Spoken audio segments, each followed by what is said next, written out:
Welcome students, myself Professor Ravinder Jain and you are watching my lecture on quantum mechanics. In this lecture, I will discuss origin or foundation of quantum mechanics. Students, we all are familiar with Newton's laws of motion. Okay? We all know these laws of motion. And now my question is, where these laws of motion are applied? We can apply these laws of motion only to the objects,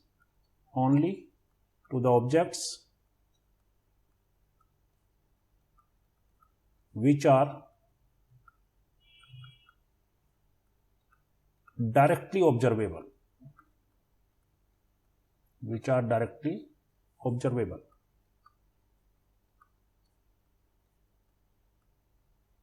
Or which can be made observable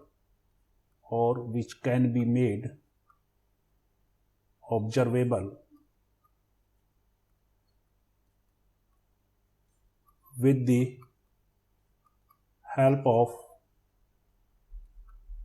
microscope. These objects are macro objects.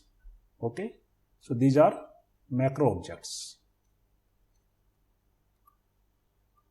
I mean, Newton's laws of motion can be applied to only macro objects, and the study of these macro objects, the motion of macro objects, is under the purview of classical mechanics.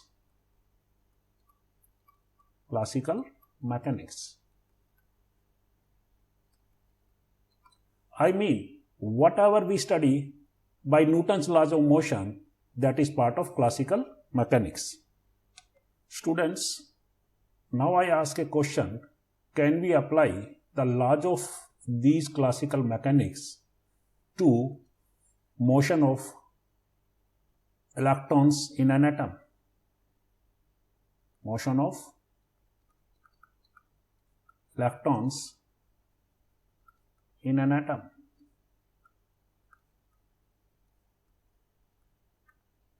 Definitely, the answer will be no. We cannot apply the laws of classical mechanics to the motion of electrons in an atom. Students, what problem we will face if we apply the laws of classical mechanics to motion of electrons in an atom? I'll give an example. We know that electrons revolve around the nucleus. This is the nucleus. Electrons revolve around this nucleus in various circular paths. And when these electrons revolve in circular paths, they are accelerated. And further we know that accelerated electrons or accelerated charge radiates its energy. Okay? When the electrons revolving in circular orbit will radiate its energy, its circular path will shorten, its radius will decrease. Okay? And this decreasing radius will make the electrons to collapse with the nucleus. Right?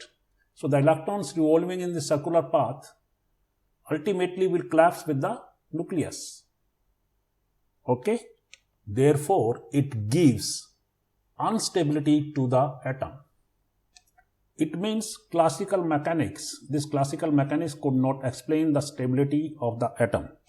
Therefore, we conclude that classical laws cannot be applied to the motion of electrons or motion of atoms or motion of molecules. I mean, classical laws cannot be applied to the objects of atomic dimensions. Right? It means classical laws cannot be applied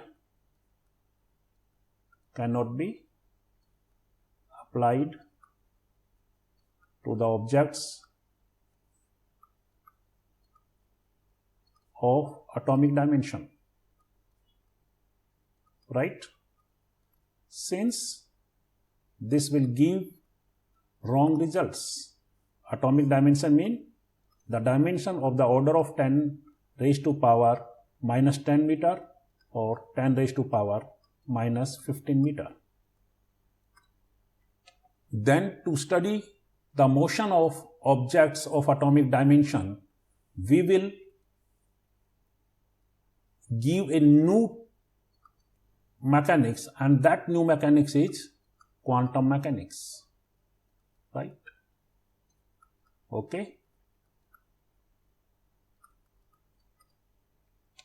This quantum mechanics developed in two stages. One, I am talking about of the years 1900, and another of the year 1926.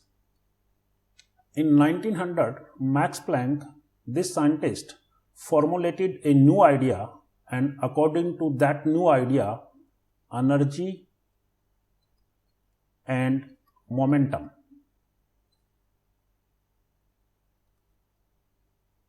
are quantized. Energy and momentum are quantized. Quantized means discrete in nature. I mean, energy and momentum don't have continuous values as we were expecting in classical mechanics. In classical mechanics, we were expecting that the energy can have continuous values from 0 to infinity. But according to Max Planck, energy is quantized. It has discrete values. Okay? These discrete values are h nu, 2h nu, 3h nu, okay, like this, where h is the Planck constant and nu is the frequency of radiation. That is, we cannot have the value of energy 1.1 h nu or 1.3 h nu, means it will be multiple, integral multiple of h nu. Then in 1926, Schrödinger, he clubbed his idea with de Broglie's dual nature of matter and wave. Okay, he clubbed his idea with de Broglie, right? And then he formulated a new concept of wave mechanics. Wave, Schrödinger formulated, clubbing his idea with de Broglie, a new mechanics which is called wave mechanics. This wave mechanics is also part of quantum mechanics, and this is the new quantum mechanics. Students, now we will discuss some concepts of physics, and those concepts of physics could not be explained by classical mechanics. Okay, we will see how classical mechanics break down in explaining those concepts of physics. And those concepts of physics are, I'm listing one is black body radiation. Black body radiation.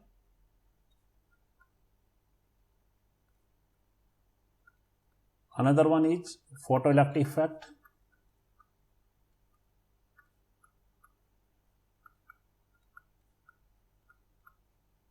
And the third one is Compton effect.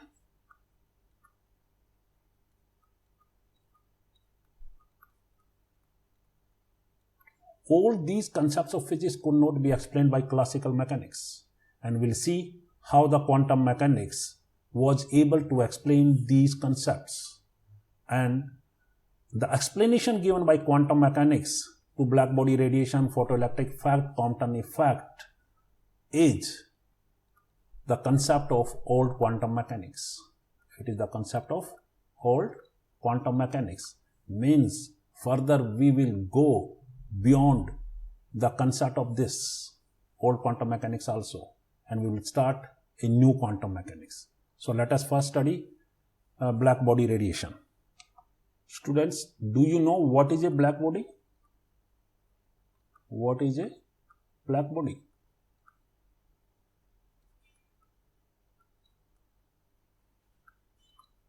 Black body is a body which absorbs all the radiations, all the wavelengths incident over it. Okay, so these radiations are incident over it of different wavelengths, and if this body absorbs all these radiations, then it is a black body. If this body has absorbed all the wavelengths, it means it will also emit all the wavelengths. I mean, black body is a body which emits all possible wavelengths. Students, look at this graphical study. On y-axis, we have energy emitted per unit volume. This is energy emitted per unit volume by the black body. And on x-axis, we have frequency or wavelength. Means in this direction, frequency is increasing. If in this direction frequency is increasing, we can say that wavelength is decreasing. It means the wavelength is increasing in this direction. Okay? Frequency is increasing in this direction and the wavelength is increasing in this direction. Right? Now, this solid white curve, this is the solid white curve you can see here. This is the experimental graph. This is the graph which we got experimentally between energy emitted by black body and the frequency graph. Okay, and this red line, dotted red line, this is the theoretical study by Rayleigh. And there is another dotted line, this one, you can see it. This is a green or blue line, you can see it, dotted line. This is the study of Wien. This is the study of Wien. Okay? Rayleigh and Wien both used classical rules, classical laws. And we can see here that these both graphs do not match with the experimental curve. Right? It means Rayleigh could not explain the experimental curve of between energy and frequency of black body, and Wien also could not explain the experimental curve. According to Rayleigh, the energy emitted per unit volume, energy emitted per unit volume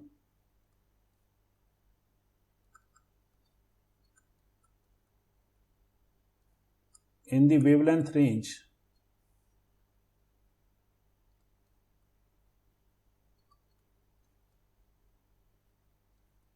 lambda 2 lambda plus d lambda is given by,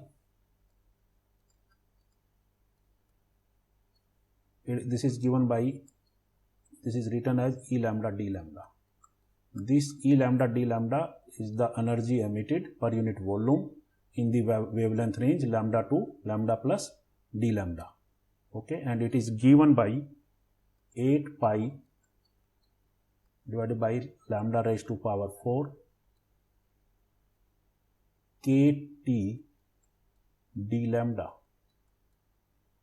Okay, this K is Boltzmann constant, T is the temperature, and lambda is the wavelength. So this is the expression given by Rayleigh. According to this expression, when lambda tends to infinity, this E lambda d lambda, this tends to 0. Means you can see the lambda is wavelength is increasing in the direction, and here the wavelength is infinity. When the wavelength is infinity, energy per unit volume is 0. It is okay. Here the energy per unit volume is 0. So this is okay by Rayleigh. But when lambda tends to 0,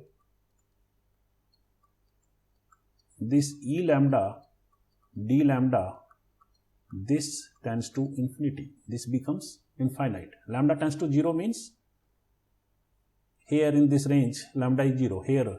So since lambda is increasing it in this direction, so lambda will be 0 somewhere here. It may be here, it may be here. Okay. So when lambda tends to 0, this becomes infinite. You can see here it is increasing. Okay. So this is the problem. This thing is the problem. This is the problem with this concept given by Rayleigh. Okay. According to Rayleigh, when at short wavelength, energy is infinitely large, and this does not match with the experimental result. Okay. This is the experimental result and this is Rayleigh result. So it could not explain the experimental result. Right. Now we will discuss the idea of Wien. According to Wien, this E lambda d lambda is given by this E lambda d lambda. It is energy per unit volume in the wavelength range lambda to lambda plus d lambda, and it is given by Wien as 8 pi hc lambda raised to power 5 e raised to power minus hc upon kt d lambda. Okay. hc upon lambda kt. I write here lambda also. hc upon lambda kt. In this expression, we see that this is exponential part. Okay. So as this lambda increases, hc upon lambda kt decrease, but here is minus sign. Therefore, this whole factor will increase, and it will increase exponentially. Okay. So this exponential increase is due to exponential part given by Wien. This exponential increases due to this mathematical part, and as lambda increases, lambda raised to power 5, this factor decreases. Okay. So here it is lambda raised to power 5, means as lambda increases, there is decrease. So we can see here, due to all these factors, the ultimate curve of this Wien is this one. Means as lambda increases, it decreases, right? Decreases like this.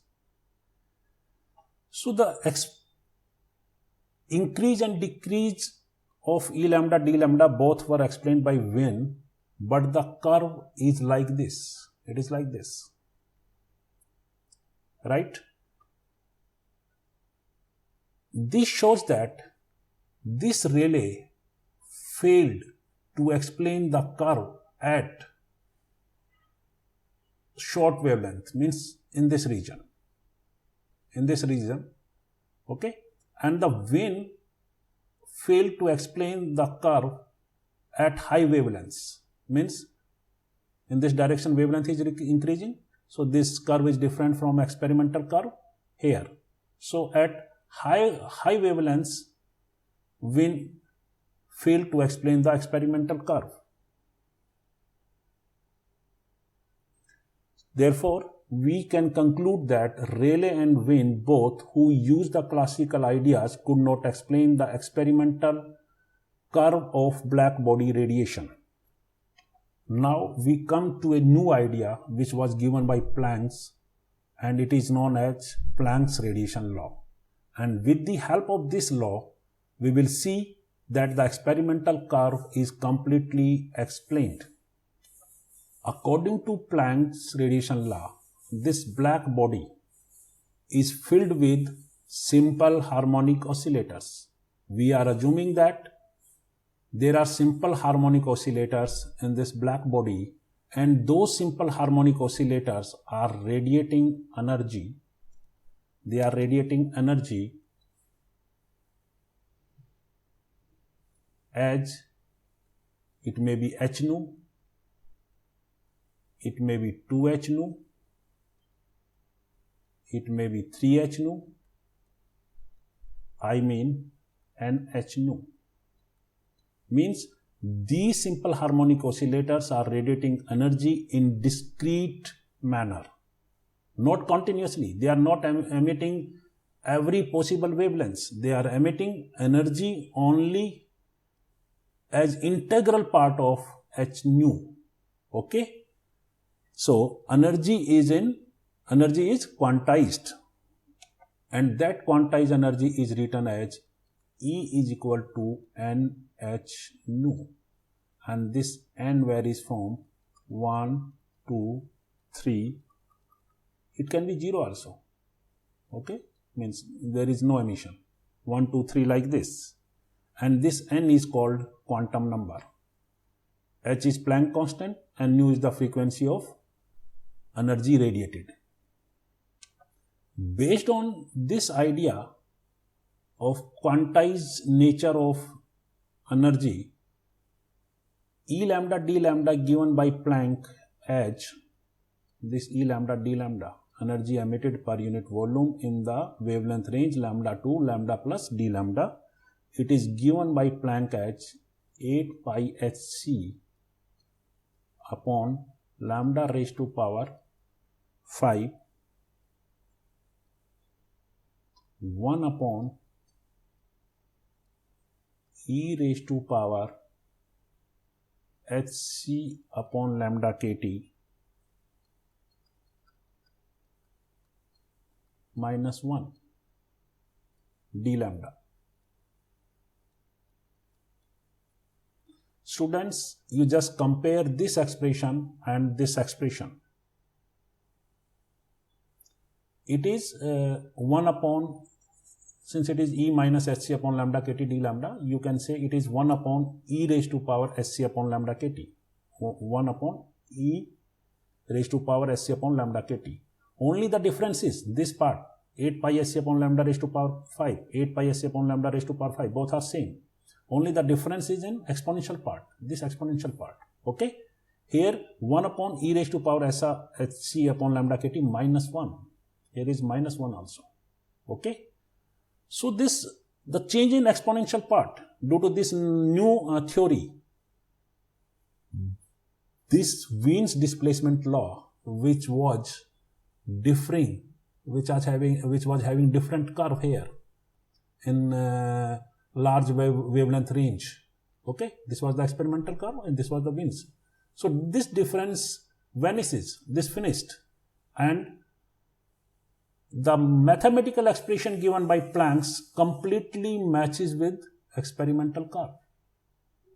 Okay, so this mathematical expression gives complete resemblance with the experimental curve. Okay. In this lecture, I am not giving you the expression, mathematical derivation of this expression. Okay, here I am not giving the derivation of this expression. I am writing it here directly. At some elsewhere, at some different platform, I will give you the derivation of this expression. Here you take it guaranteed. Okay, right? So this Planck's radiation law, this is a very good law which could explain the black body radiation theory, and we can see that how the new idea of quantum mechanics could explain the black body radiation. What was the difference between two theories as used by Rayleigh and Wien? Both assume that the energy emitted is continuous. Rayleigh and Wien both assume that energy emitted is continuous, and Planck assumed that energy emitted is not continuous, it is discrete in nature. Only this simple difference could make a big difference in physical laws, in physical results, right? So thank you very much. I hope you enjoyed this lecture and wait for my next lecture. And In those lectures, I will explain the photoelectric effect, Compton effect, and then wave mechanics, and then next part of quantum mechanics, higher quantum mechanics. Okay, thank you very much.